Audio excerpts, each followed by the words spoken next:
ఢిల్లీలో వైఎస్ వివేకానంద కూతురు సునీత మాట్లాడుతున్నారు. ఆ లైవ్ చూద్దాం. I also realized that if somebody like my father gets killed in such a way and can get away with it, then I'm afraid that this kind of phenomenon will come back again and again. When children make mistakes, we reprimand them. And so similarly, if something like this happens and you don't find the culprit, that will only encourage that kind of a behavior. So many people advise me, you're a doctor, you have a bright career, you have 2 children and you're responsible for them. Why don't you take care of them? The person who's gone is gone. Let it go. You fighting this is affecting not just you but your children as well. But I wonder, I ask myself, what is the right thing to do? I keep wondering myself, what is right? I really don't have an answer to what is the answer to that question. Is my responsibility only to take care of my children and be selfish towards what is left? Or should I, however difficult it is, whatever be the ordeal, should I try to find the culprit, because that will potentially help not the community. No, the judge in his judgment had told, while the murderers make merry, the hapless victims weep. I think he understood what we as a family are going through. I'm not a politician, neither am I an activist. But I felt that killing someone is not right.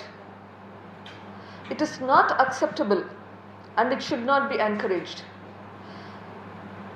If a murder of somebody of a stature of his stature, who was brother to the ex-chief minister of Andhra Pradesh, who is uncle to the current chief minister, is not solved and the killers can get by, just think about what can happen to an ordinary person.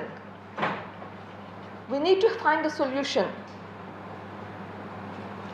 Now, shortly after this, a few months after my father's death, on September 3rd, we discovered that one Mr. Srinivas Reddy had died.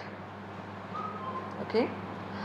Now, this Srinivas Reddy happens to be a relative of another person who has been extensively investigated on this crime. He apparently died, according to the news, that because of consuming organophosphorus compound, Senegagulikelu. Okay. But on his body, after his death, there were 2 different letters. Okay. Letters addressed to the Chief Minister of the state of Andhra Pradesh, letters addressed to another letter addressed to multiple people who are leaders in the place where we come from, Pulvendla, with various requests and telling that he is not involved in this crime. But on this letter was an additional writing, as you can see highlighted here, that which is of a different handwriting compared to the body of the letter, blaming an inspector for the cause of his death. Now, this inspector happens to be one of the inspectors who was investigating this crime. Okay. Following his death, when the postmortem was done, in the postmortem report, there was no contents in the stomach. That could have been just because of the washing of the stomach. But there was also blood between the liver and the right kidney. A hematoma was described. Me being a doctor myself, I can understand that you don't get blood between the liver and the kidney by consuming poison. It does not happen. There has to be a trauma. So how can a person who is consumed poison have trauma? So that led to my suspicion that this is a murder, as has been represented in my court petition as well. Okay, and I believe that this